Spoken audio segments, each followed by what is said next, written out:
Hola a todos, bienvenidos a nuestro canal con Penny y yo soy Mary y hoy os traigo un clásico, La peste de Albert Camus. La peste es una novela de ficción existencialista bastante filosófica,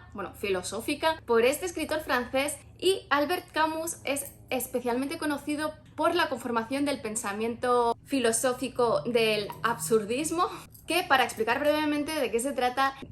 del conflicto de la búsqueda del sentido intrínseco y objetivo de la vida y la aparente inexistencia de este sentido. Por eso precisamente se llama el absurdismo. Y de hecho, esta corriente filosófica que él inició está muy presente en esta obra, especialmente en su mayor protagonista, aunque es cierto que es una novela bastante coral, que es el Dr. Rieux. Camus nació en Argelia y formó parte de la resistencia francesa durante la Segunda Guerra Mundial y finalmente ganó el Premio Nobel de la Literatura por toda su carrera como escritor. Este libro en concreto fue publicado en 1947 y en España actualmente está siendo publicado por Edasa en todos los formatos, o sea que hay donde elegir. Está en Kindle, en tapa blanda, de bolsillo, que es la que tengo yo, en tapa dura, y esta en concreto tiene unas 360 páginas. Os voy a dejar los enlaces promocionados a Amazon por si os los queréis comprar en la descripción y en el mensaje fijado, como hago siempre. Tengo que mencionar algo sobre la traducción y la verdad es que tengo ciertos problemas, porque aunque la traductora es española, Rosa Chacel, es una única traducción tanto para España como Latinoamérica, porque la editorial trabaja a nivel internacional, pero el problema que tengo es que es algo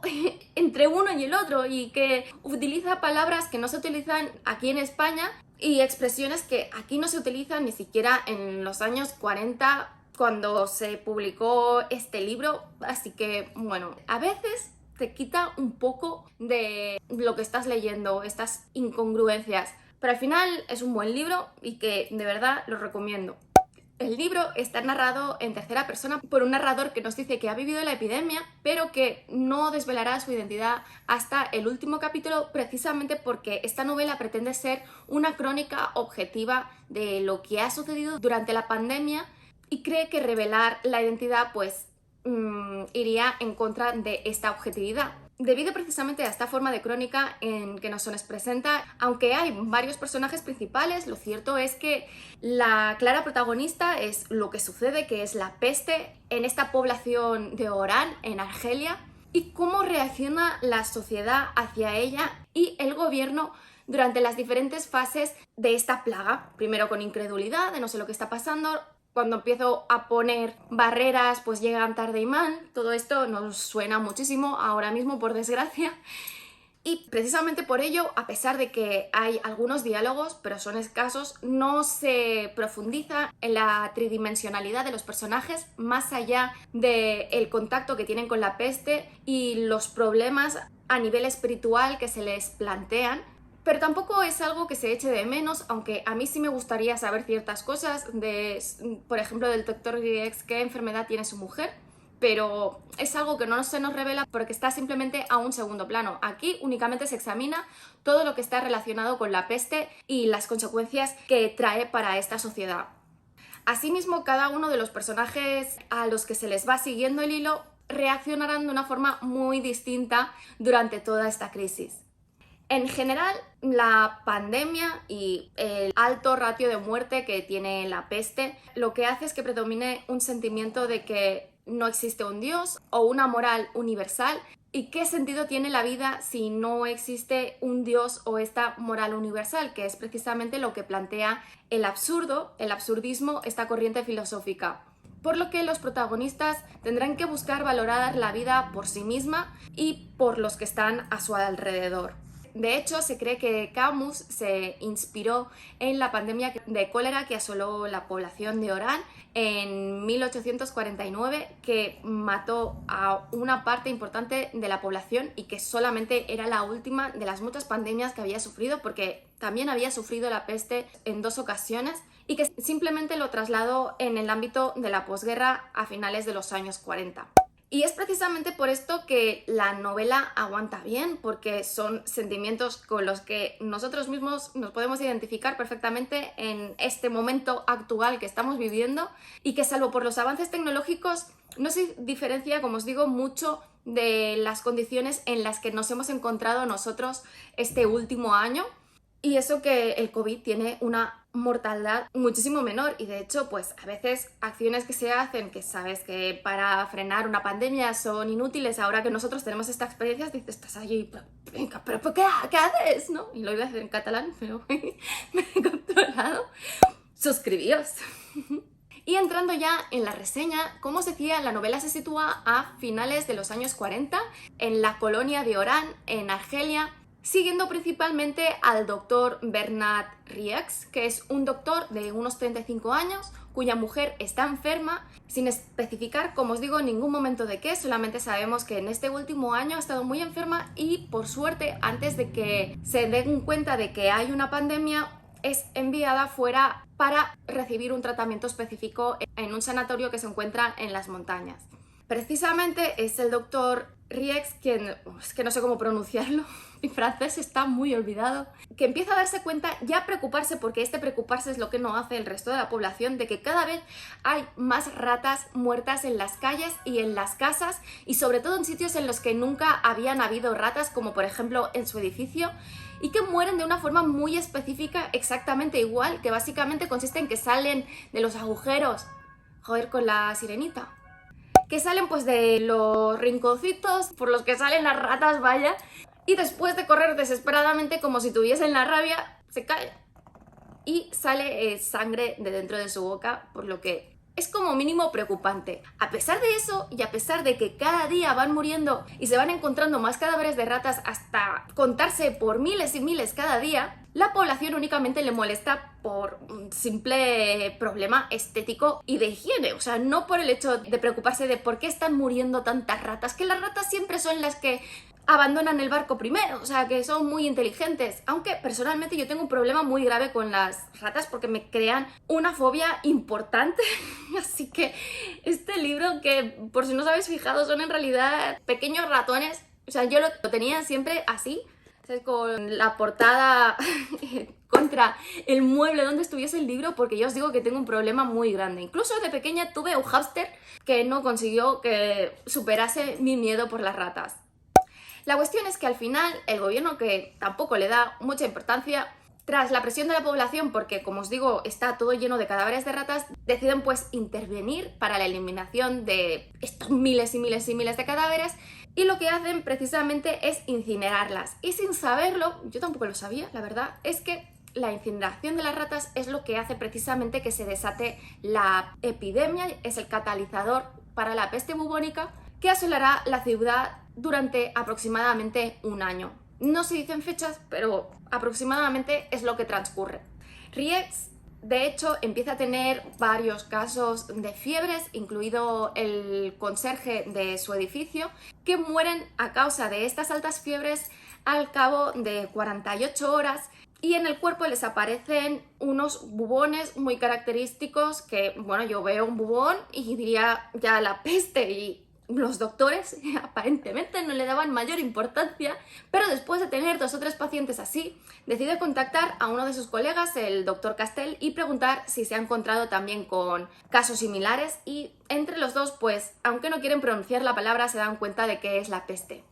Empiezan a contactar con otros médicos y finalmente ellos dos se dirigen hacia las autoridades para avisar de que creen que hay una plaga de la peste en la ciudad y que hay que tomarse medidas sanitarias para evitar su expansión, pero el gobierno dice que no va a hacer nada hasta que no haya una prueba definitiva científica de que es así, o sea, que hasta que hayan los resultados de los laboratorios, que ya se sabe que las cosas de Palacio van despacio y más en una colonia.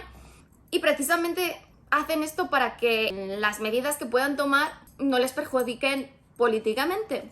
Cuando las muertes empiezan a aumentar muy rápidamente, en cosa de días, las autoridades pues se ven obligadas a tomar ciertas medidas, aunque son medidas poco claras y opacas que llevan precisamente que la situación se descontrole, a que la población no le dé la importancia de vida, y precisamente todo esto acabará con un esterismo por parte de toda la población y tener que adoptar medidas mucho más agresivas. Aunque desde nuestro punto de vista, con las medidas que hemos vivido este último año, no nos parecerán tan agresivas.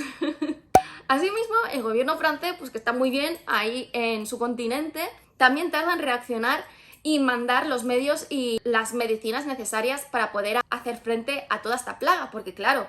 hay problemas de abastecimiento de todo tipo, desde la comida, electricidad, medicamentos, sueros, todo, incluso médicos, que es lo más importante. Y entre las medidas que se van adoptando es la cuarentena de los convivientes de los que son declarados como la peste y desinfección del domicilio donde vivía esa persona, a las especiales en el hospital y que cuando resulta insuficiente luego también en otros espacios públicos,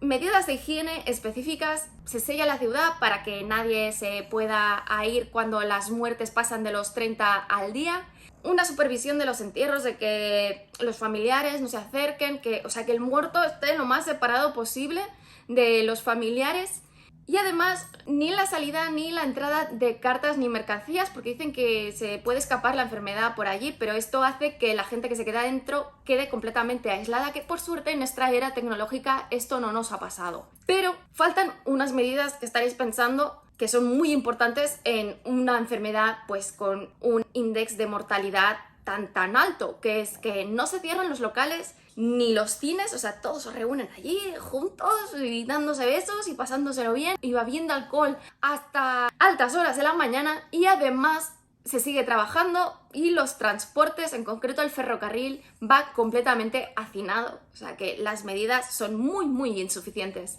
Para explicar la reacción de toda la sociedad ante esta crisis, Camus utiliza a varios personajes principales. El primero, que como os digo es el mayor protagonista precisamente por su puesto como médico, que es el doctor Bernard Rieix, que es este doctor de 35 años y que se da cuenta del inicio de la pandemia y que pasa a dedicarse en cuerpo y alma a tratar a cuantos pacientes le sea posible sin apenas dormir y sin encontrar ningún sentido a todo lo que está pasando ni qué sentido tiene la vida y vivir así, sobre todo cuando se le mueren niños en los brazos. El siguiente personaje es Jean Tarrou, que llega a Oran unas semanas antes, no sabemos por qué ni a qué se dedica, solamente que tiene medios económicos y se aloja en uno de los hoteles de la ciudad, y precisamente este señor es la imagen máxima de la solidaridad en tiempos de crisis, ya que sin dejar de sonreír y ser positivo, organiza a la población civil para poder dar todo el apoyo posible en la lucha contra la peste, y la verdad es que por no ser originario de Orán monta una estructura muy importante, y es precisamente con quien Rieix tendrá la mayor parte de estas conversaciones filosóficas sobre el sentido de la vida, sobre la santidad, sobre Dios, que son, como os digo, muy interesantes. El siguiente personaje es Raymond Rambert, que es un periodista parisino que justo antes del inicio de la pandemia llega a Orán porque está haciendo un reportaje sobre la vida de los árabes en la colonia francesa, pero con la epidemia se encuentra atrapado en la ciudad sin poder salir y sin conocer a nadie allí más que a Rieix, porque lo entrevistó en un momento dado, y durante la mayor parte del libro su obsesión será precisamente la de conseguir salir de Orán para poder volver a París junto con su novia, con la que lleva poco tiempo y que teme que si no consigue volver, pues esta le dejará y no quiere que esto suceda. El siguiente personaje es Joseph Grant, que es un oficinista de unos 50 años de edad que está muy mal pagado, es prácticamente un becario, pero que es muy conformista y lleva una vida muy frugal y austera para poder vivir con ese salario. En su tiempo libre está intentando escribir un libro, pero lleva años sin poder pasar de la primera frase porque es muy perfeccionista y está pensando en todos los verbos, adjetivos y que hay en la frase, y a lo largo del libro pues dará muchas vueltas a esta frase y hará pequeños cambios, y la verdad esto quizás es incluso lo más absurdo que no pueda pasar de esta primera frase. Es una persona terriblemente empática y solidaria y que desde el principio participará en la iniciativa de Tarrou. El siguiente personaje es precisamente lo completamente opuesto a Grant, que es Cotard, que es un vecino de Grant que al inicio del libro, antes de la pandemia, se intenta suicidar y es salvado por Grant, pero que al llegar la pandemia está extremadamente feliz porque, a pesar de que no se le conoce ningún trabajo, tiene medios para vivir y su tranquilidad es que nadie vendrá a detenerle mientras dure la pandemia porque no se puede entrar por un crimen al que hace vagas referencias, aunque se terminará sabiendo qué es. Y finalmente el último es el padre Palenux, porque en una novela filosófica sobre el sentido de la vida había que tener un representante de la iglesia y en concreto es un padre jesuita que es muy conocido por sus sermones puritanos. Y al inicio de la pandemia pues hace lo peor que se puede hacer, y es que en una de sus misas multitudinaria en la que acuda mucha parte de la población, es lo lógico para quien sea creyente en un primer momento pues ir a la iglesia a buscar consuelo, pero este cura les echa un sermón diciendo que la plaga es un castigo divino porque la mayor parte de las personas habían endurecido su corazón hacia Dios. ¿Qué diréis? ¡Qué impresentable! Bueno, sí. Pero es muy importante el crecimiento de este personaje a lo largo del libro, ya que durante el transcurso de la pandemia, cuando ve morir a niños y cómo sufre la gente, sus convicciones más férreas serán puestas en duda y tendrá que buscar algo a lo que aferrarse para poder mantener su fe. Y sin entrar más en el libro porque realmente no tiene sentido explicaros mucho más, espero que os haya gustado. Si es así, dadle al like, pero sobre todo no os olvidéis de suscribiros para poder recibir las notificaciones después de darle a la campanilla de cuando cuelgo nuevos vídeos, porque en el futuro vendrán la segunda parte de Hyperion de Dan Simmons, 1984 de George Orwell, los cómics de Saga de Baum, La muerte de la familia de Batman, Superman, All Star, El resplandor de Stephen King por fin y muchos más. Y sobre todo dejad comentarios, que ya sabéis que siempre los contesto. Nos vemos en el siguiente vídeo.